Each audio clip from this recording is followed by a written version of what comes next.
नमस्कार. आज आपण टी बाबत महत्त्वपूर्ण अपडेट पाहणार आहोत. टी अनिवार्यता संदर्भात महत्त्वाचा निर्णय. सुप्रीम कोर्टाने प्रकरण वरिष्ठ पीठाकडे पाठवले. आता सविस्तर होणार सुनावणी. T update. पूर्ण देशात 1ली ते 8वी वर्गात शिकणाऱ्या विद्यार्थ्यांना शिकवणाऱ्या सरकारी शाळांच्या शिक्षकांसाठी शिक्षक पात्रता परीक्षा म्हणजेच टी अनिवार्य करण्याच्या सर्वोच्च न्यायालयाच्या निर्णयाला आव्हान देणाऱ्या याचिकांवर आता सर्वोच्च न्यायालयाचे मोठे पीठ सुनावणी करेल.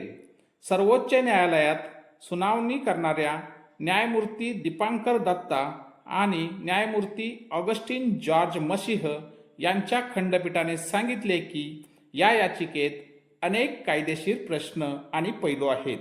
त्यामुळे हे पीठ या प्रकरणाला अशा इतर समान प्रकरणासोबत सुनावणीसाठी मुख्य न्यायाधीशांकडे अग्रेसित करते, ज्यामुळे वरिष्ठ पीठाची स्थापना करून या प्रकरणाशी संबंधित सर्व पैलूंवर विस्तृत सुनावणी केल्यानंतर त्या कायदेशीर प्रश्नांचे उत्तर दिले जाऊ शकेल. याआधीही झाली होती सुनावणी. याआधी उत्तर प्रदेश आणि काही राज्यांमध्ये टीच्या अनिवार्यतेला आव्हान देणाऱ्या याचिकांवर सुनावणी झाल्यानंतर सर्वोच्च न्यायालयाने अशी परीक्षा संपूर्ण देशात घेण्याचा आदेश दिला होता.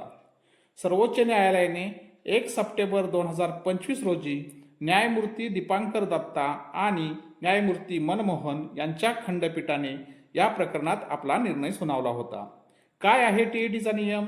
या नियमानुसार वर्ग 1 ते 8 पर्यंतच्या विद्यार्थ्यांना शिकवणाऱ्या सर्व शिक्षकांसाठी टी पास करणे अनिवार्य आहे. हा नियम 2011 नंतर नियुक्त केलेल्या शिक्षकांवर लागू आहे. ज्यांनी टी पास केलेली नाही त्यांनी 2 वर्षाच्या आत टी पास करणे आवश्यक आहे. अन्यथा त्यांना अनिवार्य सेवानिवृत्ती घ्यावी लागेल. जे शिक्षक सेवानिवृत्तीसाठी जवळ आहेत आणि ज्यांची नोकरी 5 वर्षापेक्षा कमी शिल्लक आहे त्यांना या नियमातून सूट देण्यात आली आहे. परंतु जर त्यांना पदोन्नती म्हणजेच प्रमोशन हवे असेल तर टी पास करणे आवश्यक आहे. मोठा निर्णय. टी शिवाय शिक्षकांना पदोन्नतीवर बंदी. सर्वोच्च न्यायालयाच्या निर्देशानुसार इयत्ता 1ली ते 8वी पर्यंतच्या वर्गामध्ये अध्यापन करणाऱ्या जिल्हा परिषद, खाजगी प्राथमिक तसेच अनुदानित माध्यमिक शाळांतील शिक्षकांसाठी टी परीक्षा अनिवार्य ठरवण्यात आली आहे.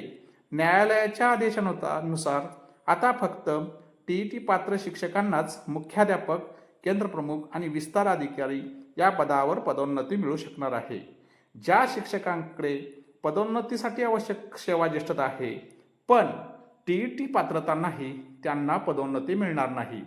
केंद्रप्रमुखांच्या 50% पदांची भरती सरळ सेवा आणि उर्वरित 50% पदोन्नतीच्या माध्यमातून केली जातात. विस्तार अधिकाऱ्यांच्या नियुक्तीसाठी सुद्धा हाच नियम लागू आहे. सर्वोच्च न्यायालयाच्या 1 सप्टेंबरच्या आदेशानंतर सध्या मुख्याध्यापक, केंद्रप्रमुख आणि विस्ताराधिकाऱ्यांच्या पदोन्नतीची प्रक्रिया थांबवण्यात आली आहे. काही जिल्ह्यांमध्ये या निर्णयामुळे पदोन्नतीची प्रक्रिया थांबवण्यात आलेली आहे. काही जिल्ह्यांमध्ये ही प्रक्रिया चालू आहे.